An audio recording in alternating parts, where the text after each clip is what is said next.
1 year after the war ended, the galaxy had changed forever. The ceremony took place on Sejong 4, in a field where a city once stood. The ground was still gray in places, scarred by the fire that had fallen from the sky. But green plants had begun to grow again. Life was returning. Billions watched across the galaxy as Emperor Krath's ship landed. He walked down the ramp slowly, dressed in simple clothes instead of his royal armor.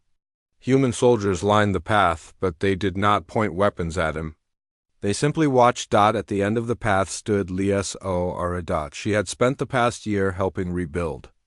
The 17 children she had saved were alive and growing. Some had found surviving family members. Others had become like her own children. She had not asked for this moment, but humanity had chosen her to represent everyone they had lost. Krath walked until he stood before her. For a long moment, they looked at each other. The murderer and the survivor.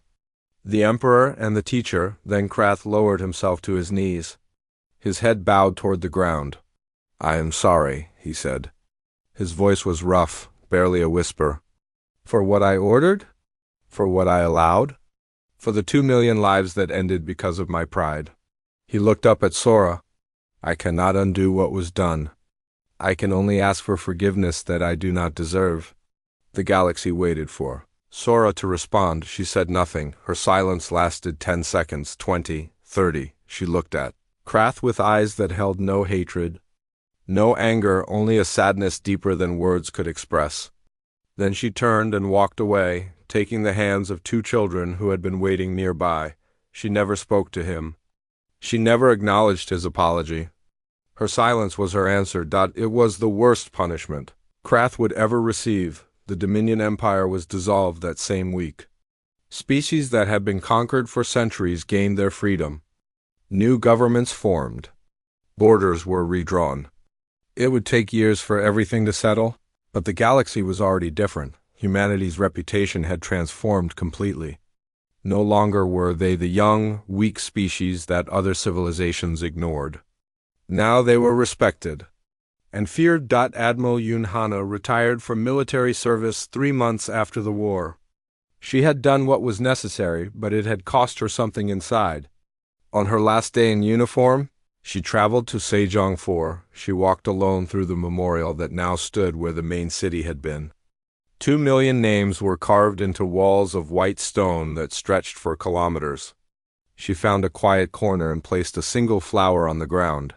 "We kept our promise," she whispered. "You are not forgotten. You will never be forgotten." She stayed there until sunset, then returned to Earth to live quietly with her family.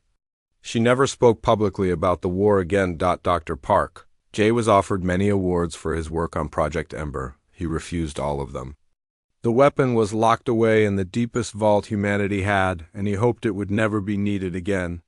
He returned to teaching at a university, where he trained the next generation of scientists to build things that helped life instead of ending it. Captain Cho Mina continued to serve in the fleet, but she asked to be transferred to patrol duty far from combat zones. She spent her days protecting cargo ships and scanning for pirates.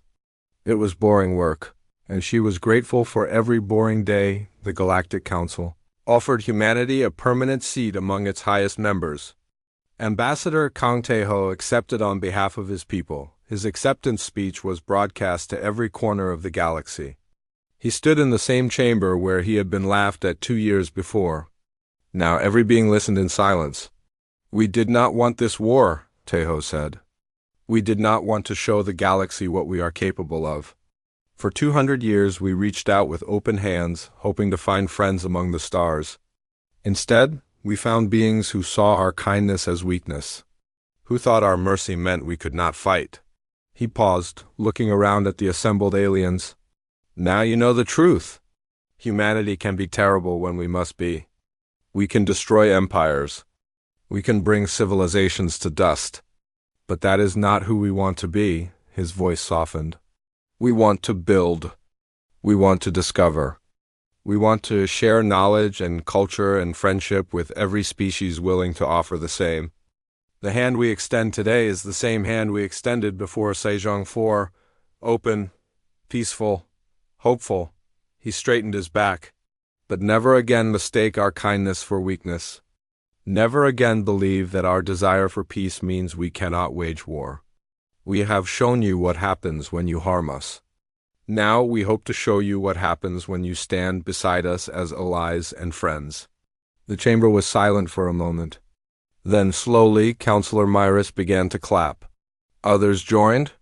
Within seconds, the entire council was applauding. It was not the fearful applause of the defeated.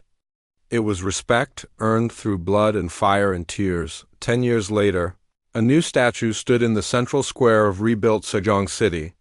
It was not a warrior or a general or an admiral. It was a woman holding a child's hand, looking toward the sky with hope in her eyes. Lisora, now the planet's governor, had not wanted the statue. But the people insisted.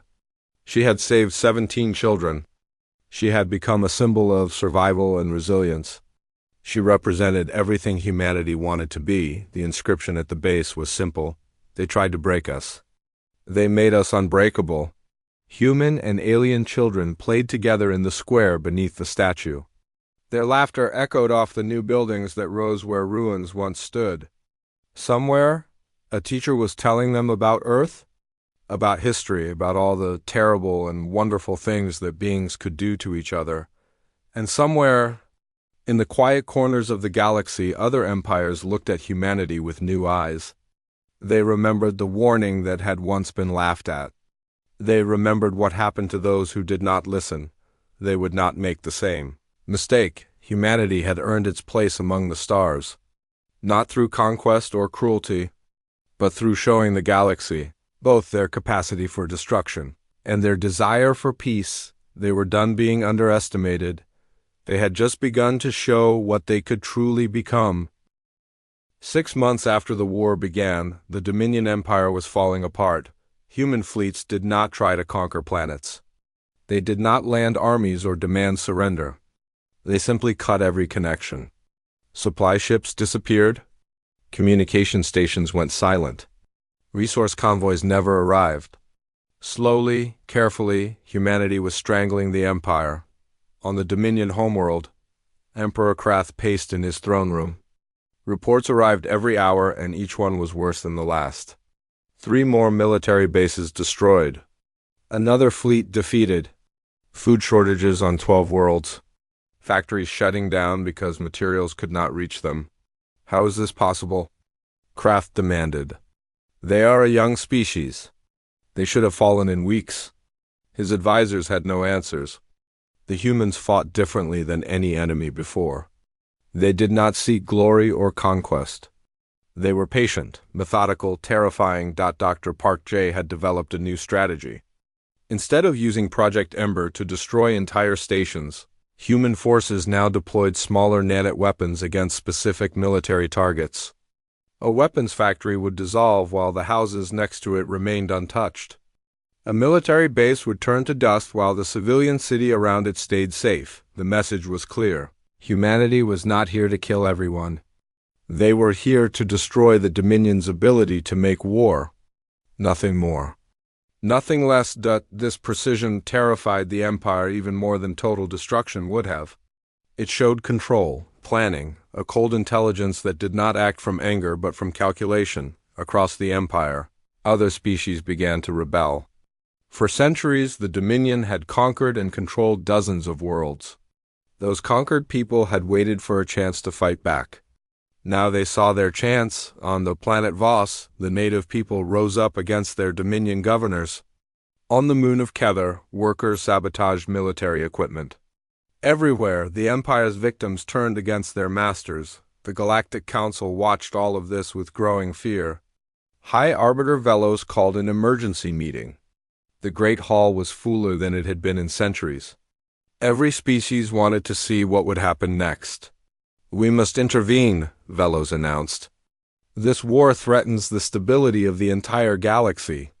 Counselor Myrus stood to speak. "With respect, High Arbiter, we had a chance to intervene. Before Sejong 4, I warned the Dominion what would happen. They did not listen. None of you listened." Silence fell over the chamber. Myrus continued, her 4 eyes looking around at the assembled aliens. "We laughed at the human ambassador. We dismissed his warning as empty words. Now look at what our arrogance has brought. She gestured to the screens showing images of the crumbling dominion. The humans were right. We should have listened. Velus's face showed no emotion, but his voice was tight. Regardless of the past, we must act now. Summon the human ambassador. We will negotiate an end to this conflict. And the message reached Earth within hours. Admiral Yun Hannah received it first. She considered refusing, but Ambassador Kang Taeho convinced her otherwise. Let them see us, Taeho said. Let them understand who we are. This war will end eventually. How it ends matters. Taeho returned to the council chamber. The journey took 3 days. When he arrived, he found a very different reception than before. The great hall was silent as he walked to the center. No one whispered. No one laughed. The aliens who had mocked him 6 months ago now watched with fear and respect. High Arbiter Velos spoke first. Ambassador Kang, the council wishes to discuss peace between humanity and the Dominion. Taeho stood straight, his hands folded behind his back. There will be peace, but the council will not decide its terms. Humanity will. Gasps echoed through the chamber. Velos leaned forward. You cannot dictate terms to this council. I am not speaking to the council, Taeho said. He turned to look at where Emperor Krath sat, smaller somehow than before, defeated, broken. I am speaking to him. Krath's yellow eyes burned with hatred, but he said nothing. His empire was dying. His fleets were gone. He had no choice but to listen. Taeho read the terms from a document. Total disarmament of all Dominion military forces. Full reparations to humanity for Sejong 4. War crimes tribunals for all commanders who participated in the attack. Freedom for all species conquered by the Dominion. And one final demand. Emperor Krath will personally travel to Sejong 4, Taeho said. He will kneel before the survivors and apologize for what he did. He will beg their forgiveness in front of the entire galaxy. Krath surged to his feet. I am an emperor. I do not kneel before lesser beings. You are a murderer, Taeho replied calmly. You killed 2 million innocent people because you thought you could. Because you believed no one would stop you. Because you thought humanity was too weak to matter. He stepped closer. You were wrong about all of it. The chamber was completely silent. No one moved. No one breathed. Taeho continued. These are our terms. Accept them and your people will survive. Refuse them and we will continue until there is nothing left of your empire but ash and memory. You have 1 day to decide. He turned and walked toward the exit. At the door he paused and looked back. I stood in this chamber 6 months ago. I warned you. I begged you to listen. You laughed at me. His voice was quiet, but it carried through the entire hall. I am not laughing now, and neither should you. He left. Emperor Krath sat alone in the silence. Around him, the council waited. His advisors looked at the floor. His generals had no armies left to command.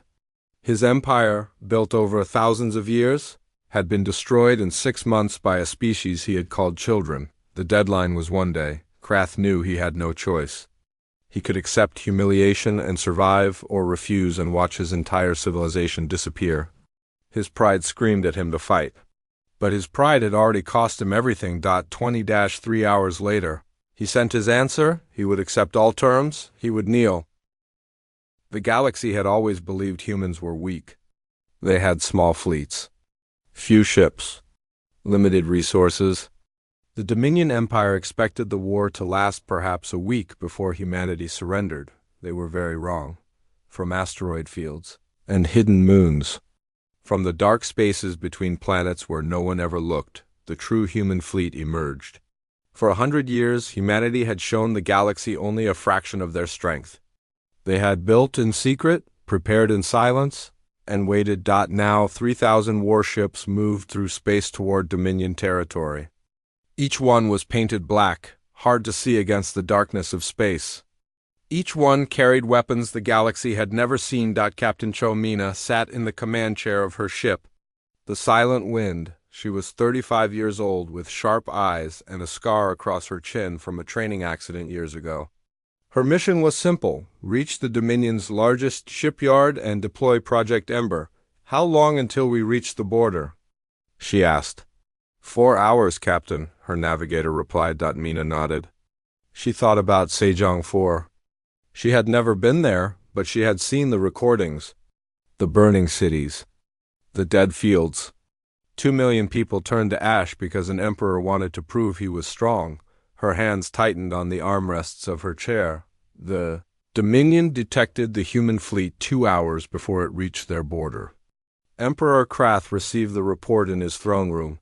His advisors looked worried, but Krath only laughed. 3,000 ships? We have 10 times that number. Send our border fleet to crush them. Make sure to capture some alive. I want prisoners to display. The Dominion border fleet moved to intercept. 5,000 ships formed a wall across space, confident and proud. They had won 100 wars. They feared nothing. The two fleets met in the darkness between stars. At first, the Dominion thought something was wrong with their sensors. Human ships were not moving like normal ships. They did not hold formation. They did not retreat when outnumbered. They flew straight at Dominion vessels, firing every weapon they had. "They are insane," a Dominion commander reported. "They attack without any regard for their own survival." A human destroyer, its weapons destroyed and engines failing, turned directly toward a Dominion battleship. The crew had time to send one final message, for Sejong. Then they crashed into the enemy vessel, destroying both ships in a ball of fire. It happened again. And again. Human pilots flew their damaged ships directly into enemy targets. They did not surrender. They did not run. They fought until they had nothing left, and then they used themselves as weapons. The Dominion fleet won the battle. They destroyed over 1,000 human ships, but they lost nearly 2,000 of their own. For the first time in memory, a Dominion victory felt like defeat, and while the main battle raged, no one noticed Captain Cho Mina's small squadron slipping past the chaos. 12 ships. That was all Mena had. 12 ships against the largest military shipyard in the Dominion Empire. The station was enormous, big enough to build 100 warships at once. 50,000 Dominion workers lived there. "We have been detected," her officer reported. "Station defenses are activating. How long until they can fire?" 3 minutes. Mina turned to the weapons officer. "Is the payload ready?" "Yes, Captain. Project Ember is armed." Mina closed her eyes for just a moment. She knew what she was about to do. The Nanits did not care about innocent or guilty. They would eat everything metal, plastic, flesh. 50,000 lives would end, but 2 million had ended on Sejong 4. "Launch," she said. A single missile left her ship. It was small, almost invisible against the blackness of space. It flew past the station's defenses before they could react. It struck the outer hull of the shipyard. For a few seconds, nothing happened. Then the station began to change. A gray patch appeared where the missile had hit. It grew, slowly at first, then faster. Metal dissolved like sugar in water. Support beams crumbled. Entire sections fell apart and became dust. The Dominion workers tried to escape. Some reached evacuation ships. Most did not. The Nanits spread too fast. Within 1 hour, the largest shipyard in the Dominion Empire was gone. Only a cloud of gray dust remained where it had been. Captain Mina watched until it was over. Her face showed no joy. This was not victory. This was necessity. She opened a communication channel to broadcast on all frequencies. "This is the human vessel Silent Wind. Your shipyard is destroyed. Sejong 4 had 2 million people. Your station had 50,000. We are not even. We are just beginning." Counselor Myris heard the broadcast from her quarters on the council station. She had feared this moment since watching the human ambassador leave the chamber months ago. Now her fears were real. She sent an urgent message to Emperor Krath. "You must stop this war. You do not understand what you have awakened. Humanity will not stop until your empire is dust. Negotiate now while you still can. Krath received her message. He read it twice. Then he deleted it. They got lucky, he told his advisors. One station means nothing. We will crush them with our full strength. But his voice was not as confident as before. And his advisors noticed that his hands were shaking. On Earth, Admiral Yoon Hana received Captain Mayna's report. She allowed herself one small nod. The first strike was successful, but this was only the beginning. Send word to all fleet commanders, she ordered. Phase 2 begins immediately. Cut their supply lines. Destroy their communication stations. Isolate their worlds from each other.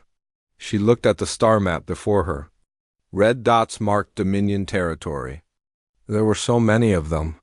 This war would take months, maybe years, but humanity had patience. They had lost 2 million people.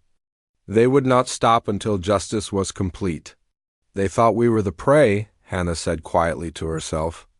They are about to learn the truth. The war had truly begun. 3 months passed after the council meeting. On the colony world called Sejong 4, life continued like normal. The planet was beautiful, covered in green fields and blue rivers. 2 million humans lived there, mostly farmers and their families. They grew food that fed a dozen other human worlds. Lisora woke up early that morning like she always did. She was 28 years old with short black hair and tired eyes. She taught young children at a small school near the center of the main city. The work was hard, but she loved it. The children made her smile even on difficult days. She walked to school through streets filled with morning light. People waved at her. Shopkeepers opened their doors. Somewhere, a child laughed. It was a perfect ordinary day at the school. Her students waited for her. 17 children, ages 5 to 10, sat at their desks with eager faces. They were learning about Earth today, the homeworld most of them had never seen. Earth has blue oceans, Sora told them, showing pictures on a screen. And mountains taller than any building. One day, maybe you will visit? A little boy named Kim Do-eun raised his hand. Teacher, will we have to leave our planet? My father said some aliens want us to go away. Sora smiled gently. The grown-ups are talking about that. But you should not worry. Everything will be fine. She believed it when she said it. At noon. The sky changed. Sora was eating lunch with her students when a sound like thunder rolled across the city. But there were no clouds. She went to the window and looked up. Her heart stopped. Ships filled the sky. Hundreds of them. They were dark red and shaped like blades. Dominion ships. The first explosion hit the eastern part of the city. A column of fire rose into the air so bright it hurt to look at. Then another explosion. And another. The ground shook. Children screamed. Sora moved without thinking. She grabbed children, pushed them toward the door. The shelter! Everyone to the shelter! Now, run. The school had an underground shelter built for emergencies. Sora had done drills with the children before, but it had always felt like a game. Now it was real. Smoke filled the air. The sound of explosions came closer. She pushed the last child through the shelter door just as the building above them collapsed. The door sealed shut. Everything went dark except for small emergency lights. 17 children. Sora counted them twice. All safe. All crying. Above them, the world was ending. The Dominion fleet did not send soldiers. They did not make demands. They simply burned everything. For 4 hours, they dropped fire from the sky. Cities became ash. Fields became black glass. Rivers boiled away. 2 million voices went silent. In the shelter, Sora held children close and tried to keep them calm.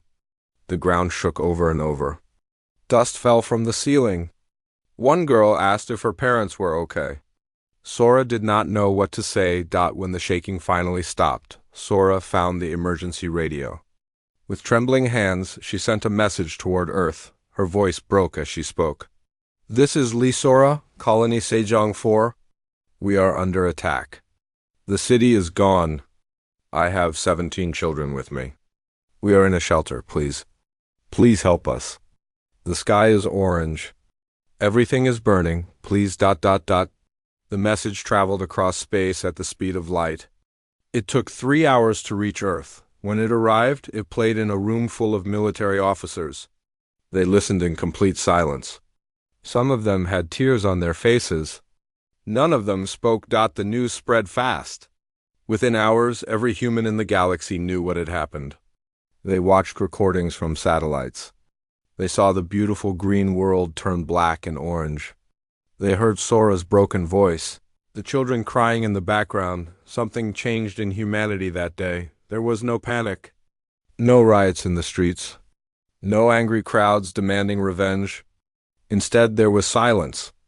A cold, heavy silence that spread from world to world. People stopped what they were doing. They looked at each other. They understood without words what needed to happen. Admiral Yoon Hana stood in the command center of Earth's defense fleet. She was 52 years old with gray streaks in her black hair. Her face was calm, but her hands were closed into tight fists. Around her, officers waited for orders. Screens showed the burning ruins of Sejong 4. In one corner, Sora's message played on repeat. 2 million people, Hana said quietly. Families, children, farmers who wanted nothing but to grow food and live in peace.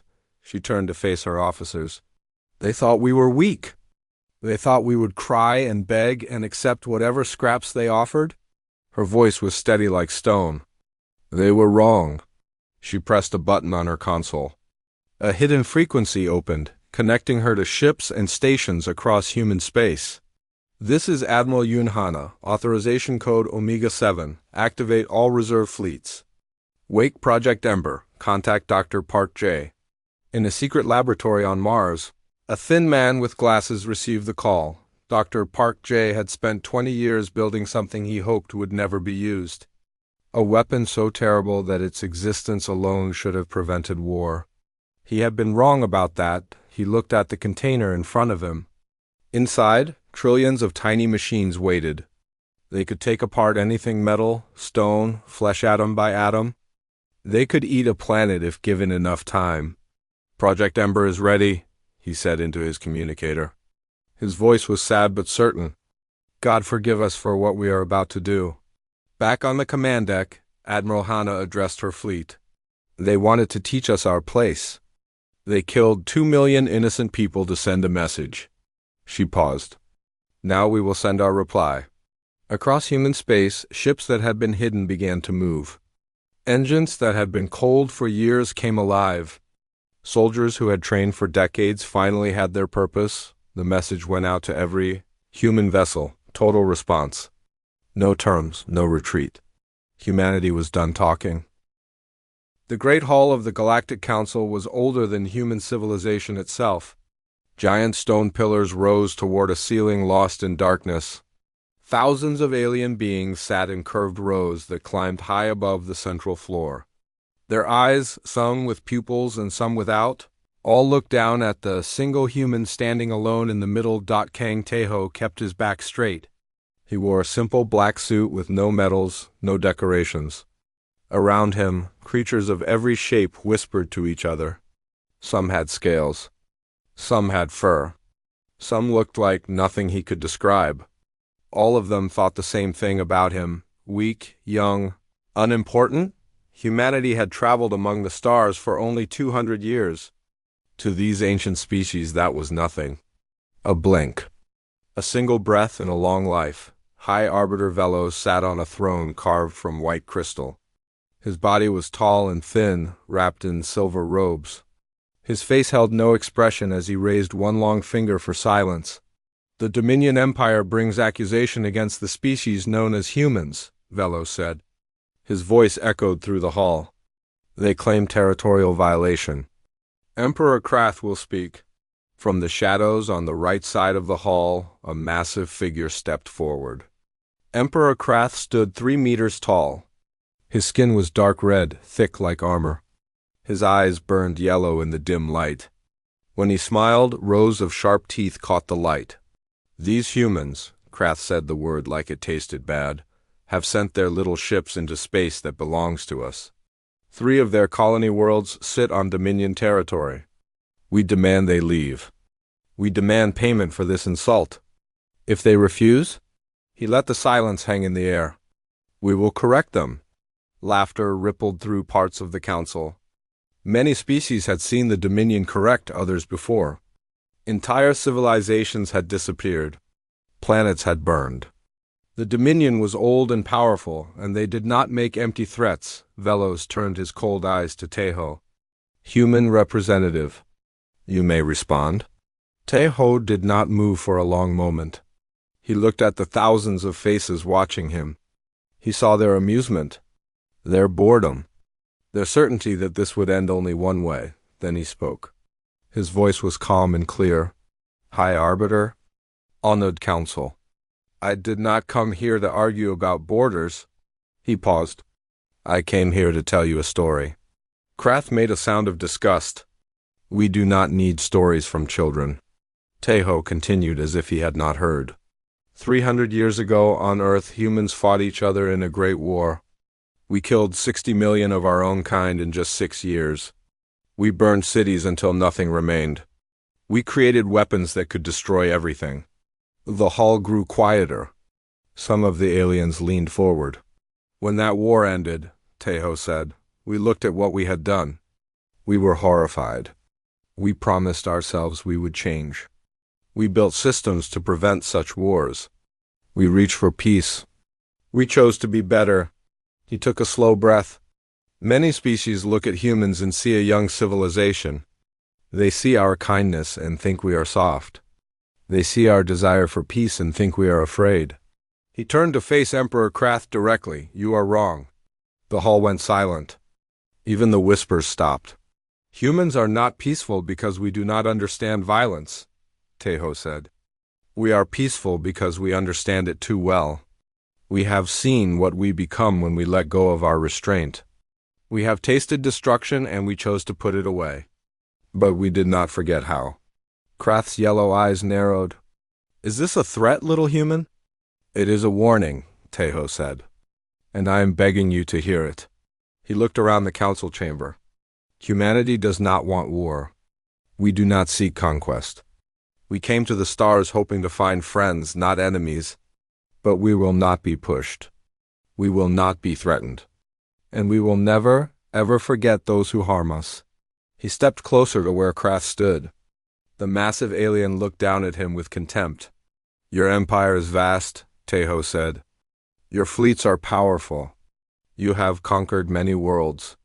But you have never faced a species like humanity. We do not surrender. We do not stop. When you hurt us, we do not cry and beg for mercy. We get quiet. We plan.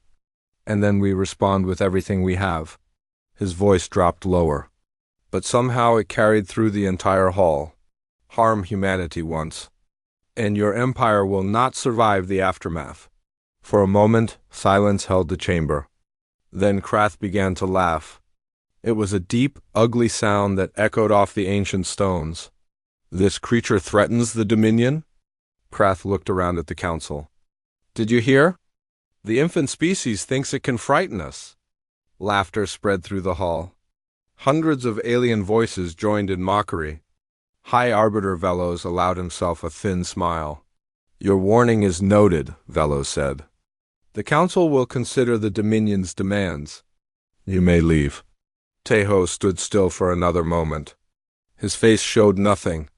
Then he bowed his head slightly and turned to walk out of the great hall. Only one being did not laugh. Counselor Myris, a tall figure with silver-blue skin and 4 eyes, watched the human leave.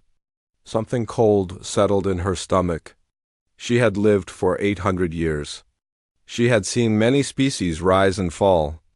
And something in the human's eyes told her this was not over. Tejo walked through the massive doors and into the corridor beyond.